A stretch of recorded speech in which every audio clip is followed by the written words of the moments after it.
हरे कृष्णा दोस्तों, कैसे हैं आप लोग? उम्मीद करती हूँ आप लोग अच्छे होंगे। तो आज की वीडियो में सुनाने जा रहे हैं भगवान सत्यनारायण जी की कथा। पूर्णिमा के दिन भगवान सत्यनारायण जी की विशेष पूजा अर्चना की जाती है। भगवान सत्यनारायण जी भगवान विष्णु जी के ही आंशिक स्वरूप है।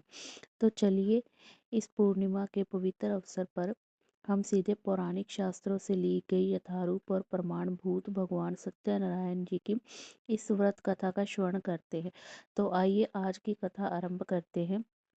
एक समय शीलसूत गोस्वामी ने नैमिषारण्य में एकत्रित हुए सभी ऋषियों से कहा, हे ऋषिगण, पूर्व काल में उल्का मुख नामक एक जितेंद्रिय सत्यवादी और पराक्रमी राजा थे। वह राजा प्रतिदिन भगवान के मंदिर में जाते, दान देकर ब्राह्मणों को संतुष्ट करते और उनकी पत्नी का नाम भद्रशीला था। वह अत्यंत सुंदर, पतिव्रता और सती स्त्री थी। राजा और रानी के साथ समुद्र के तीर पर जाकर सत्यनारायण का व्रत किया करते थे। एक दिन जब राजा इस प्रकार व्रत कर रहे थे तो वहां एक साधु नामक वणिक आए। वे व्यापार के लिए अनेक प्रकार के रत्न आदि पदार्थों को अपनी नौका में भर कर लाए थे। वणिक समुद्र के किनारे अपनी नाव को खड़ी करके तट के समीप आए और व्रत करते हुए राजा को देखकर अत्यंत विनम्रता से पूछने लगे। साधु नामक वणिक ने कहा कि हे राजन, भक्ति युक्त चित्त से होकर आप कौन सा अनुष्ठान कर रहे हैं? कृपया मुझे इस विषय में बताएं। ये सुनकर राजा ने कहा, हे साधु, मैं अपने बंधु बांधव के साथ अतुलनीय तेज युक्त भगवान विष्णु जी की पूजा कर रहा हूँ। मेरा ये व्रत संतान प्राप्ति के लिए है। तत्पश्चात साधु ने राजा को आदर पूर्वक प्रणाम किया और उनसे संपूर्ण व्रत की विधि जानी। साधु ने कहा कि हे राजन, मैं भी ये व्रत करना चाहता हूँ। मेरी भी कोई संतान नहीं है, इसलिए कृपया मुझे आप इस व्रत की संपूर्ण विधि बताएं। राजा ने वणिक की इच्छा को पूर्ण करते हुए उस व्रत की संपूर्ण विधि कह सुनाई। वह सुनकर वणिक वहां से प्रस्थान करके अपना कार्य पूरा करके आनंद के साथ अपने घर लौट आए और कुछ ही दिनों में उनकी प्रतिव्रता पत्नी गर्भवती हुई। उन्होंने एक सुंदर कन्या को जन्म दिया और वह कन्या शुक्ल पक्ष के चंद्रमा की भांति दिनों दिन बढ़ने लगी। उस वणिक ने उसका नाम जात कर्म आदि संस्कार करवाए और उसका नाम कलावती रखा। एक दिन वणिक पत्नी लीलावती ने अपने पति से कहा, हे स्वामी, आपने पूर्व में जो सत्यनारायण व्रत करने की प्रतिज्ञा ली थी उसे अब आपको पूरा कर लेना चाहिए। तब उस साधु वणिक ने कहा कि हे प्रिय, मैं कलावती के विवाह के समय ये व्रत करूंगा। इस प्रकार पत्नी को आश्वासन देकर साधु वणिक फिर से समुद्र के तट की ओर चले गए। इधर पिता के घर में कलावती बढ़ने लगी। योग्य समय आने पर पिता ने अपनी पुत्री को विवाह के योग्य देखा और फिर वे अपने बंधु बांधव से परामर्श करके उसके लिए योग्य वर ढूंढने लगे। इस कार्य के लिए उन्होंने दूत को भेजा। दूत साधु का आदेश पाकर कांचन नगर में गया। वहां कलावती के योग्य एक उत्तम वर्ग की खोज करके वहां से उस वणिक पुत्र को साथ लेकर लौट आया। साधु वणिक को सुंदर और सद्गुणी वणिक कुमार को देखकर अत्यंत प्रसन्न हुए और अपने जाति बंधुओं के साथ मिलकर प्रसन्नता पूर्वक यथाविधि अपनी कन्या का उन्होंने विवाह करवाया। और दुर्भाग्यवश वह वणिक कलावती के विवाह के समय भी सत्यनारायण व्रत करना भूल गए और उसके बाद देव उन पर कृष्ट हो गए।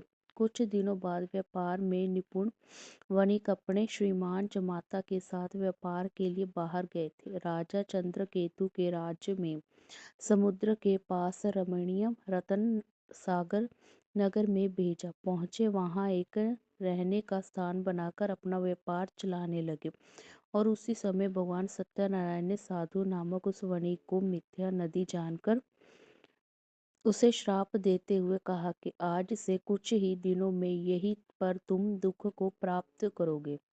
उसी दिन एक चोर ने राजमहल में प्रवेश किया। उसने राजा का बहुत सारा धन चुराया और वह सब कुछ लेकर साधु के मकान के पास में रास्ते से जा रहा था। उसने मुड़कर पीछे देखा तो राजा के दूत उसके पीछे दौड़ रहे थे। वो भयभीत हो गया और चुराए हुए धन को वहीं पर छोड़कर भाग गया। दूतों ने आकर देखा तो साधु वणिक के घर में राजा का सारा धन पड़ा हुआ था।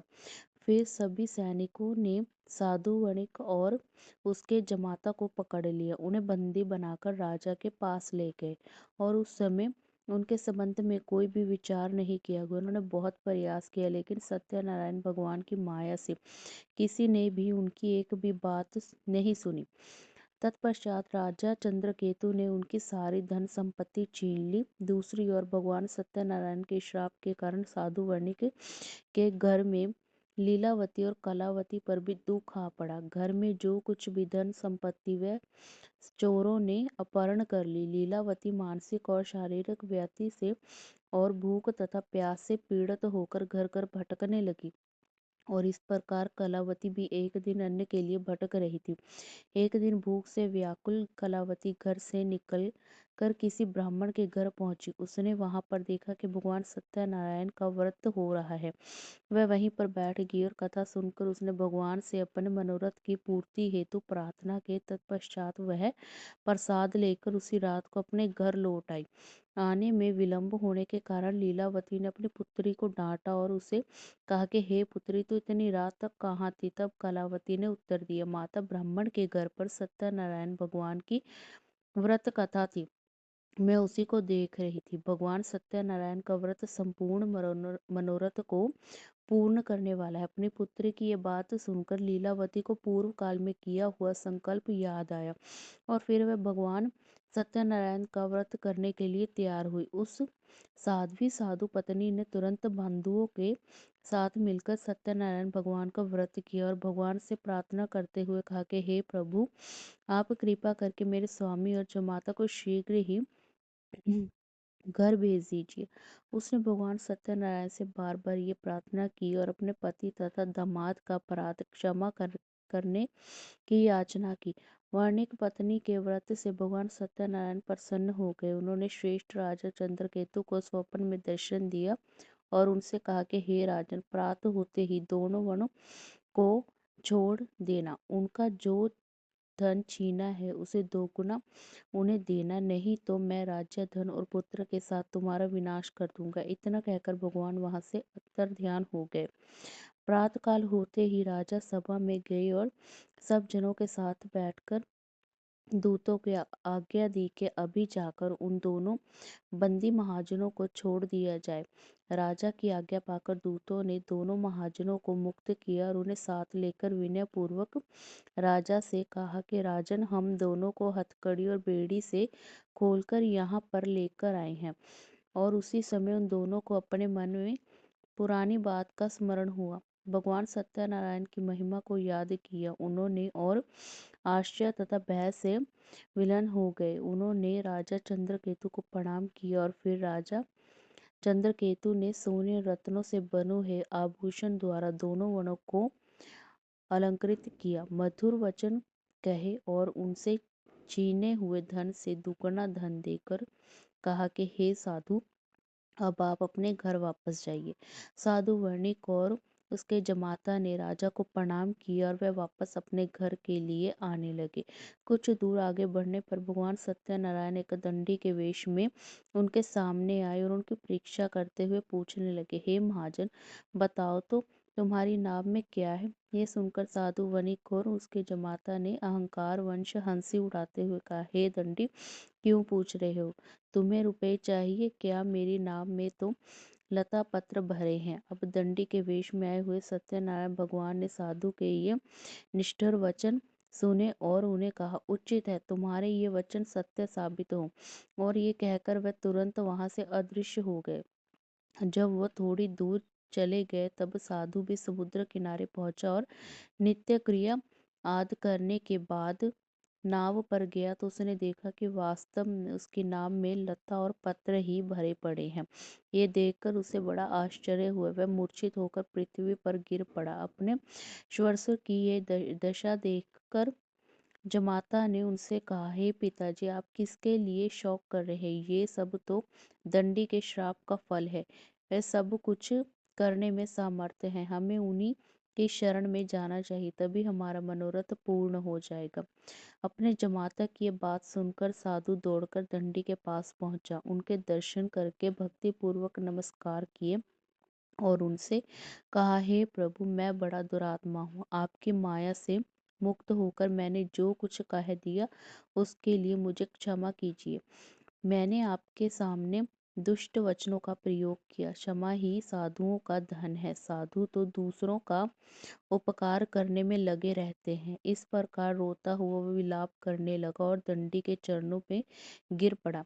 ये देखकर दंडी ने कहा, रो मत, मेरी बात सुनो। तुम मेरा अपमान करके मेरी पूजा से विमुख हो गए थे और उसी के फलस्वरूप बार बार तुम्हें दुख मिल रहा है। दंडी के रूप में आए हुए भगवान के ये वचन सुनकर साधु ने कहा, हे प्रभु, ब्रह्मा आदि स्वर्ग वासी देवता आपकी माया से मोहित होकर आश्चर्य में रूप और गुणों को नहीं जान पाते। मैं भी आपकी माया से मुक्त हूँ। मैं अपने वैभव के अनुसार आपकी पूजा करूंगा। मैं आपके शरणागत हूँ। मुझे पुत्र और वित्त दीजिए। कृपा मेरी रक्षा कीजिए। इस प्रकार साधु के भक्ति युक्त वचनों को सुनकर भगवान श्री हरि संतुष्ट हुए और उन्होंने साधु को मनचाहा वर देकर वहीं पर अंतर्ध्यान हो गए। तत्पश्चात साधु ने नाव पर चढ़कर देखा तो उसकी नाव फिर एक बार रत्न आदि से भर चुकी थी। तत्पश्चात साधु वणिक ने अपने मित्रों और जमाता के साथ मिलकर विधि पूर्वक भगवान सत्यनारायण का व्रत और उनकी पूजा के बड़े हर्ष के साथ ही यात्रा आरंभ की और नौका बड़े वेग से चलाने लगे। दोनों कुछ ही समय में अपने देश में वापस आ पहुंचे। तब साधु ने अपने जमाता से कहा कि हे वत्स, ये देखो, मेरी पूरी दिखाई दे रही है। तत्पश्चात साधु ने अपने धन के रखवाले दूत को नगर में भेजा और दूत ने साधु की पत्नी लीलावती के पास जाकर प्रणाम करते हुए कहा, हे माता, आपके पतिदेव अनेक प्रकार के धन और रत्नों के साथ अपने जमाता और सहेद्र मित्रों के साथ आ पहुंचे। दूत के मुख से ये समाचार सुनकर उस साध्वी वणिक पत्नी और उसकी पुत्री अत्यंत हर्षित हो गए। उनसे भगवान सत्यदेव की पूजा संपन्न की और उस अपनी पुत्री से कहा, हे पुत्री, मैं पति के स्वागत के लिए आगे जाऊंगी, तुम भी मेरे साथ चलो। माता की ये बात सुनकर कलावती ने सत्यनारायण का व्रत किया, लेकिन बिना प्रसाद लिए ही वह पति के सामने चली गई। इससे फिर एक बार भगवान सत्यनारायण रुष्ट हो गए। धन रत्न और जमाई को लेकर नौका जल में अदृश्य हो गई। कलावती ने जब अपने पति को नहीं देखा तो वह शोक से व्याकुल होकर रोने लगी। वह अपने पति और नाव को ना देखने से अत्यंत शोकातुर हो गई और अपनी पुत्री की इस दशा को देखकर साधु वर्णिक भयभीत हो गए। लीलावती अपनी कन्या को गोद में लेकर रुदन करने लगी। कन्या कलावती ने स्वामी को डूबा हुआ जानकर दुखी हृदय से पति की पादुका हो को लेकर सती होने का निश्चय किया। धर्म को जानने वाले साधु वणिक अपनी कन्या की यह स्थिति देखकर अत्यंत शोकातुर हो उठे और उन्होंने मन ही मन सोचा, निश्चय ही भगवान सत्यदेव की माया के द्वारा ही मेरे जमाता हार गए हैं। मैं अपने वैभव के अनुसार उनकी पूजा अर्चना करूंगा। और फिर साधु वर्णिक ने कहा, वह सभी लोगों को बुलाया, ये बात कही, अपना मनोरथ व्यक्त किया और बार बार भगवान सत्यदेव को प्रणाम किया।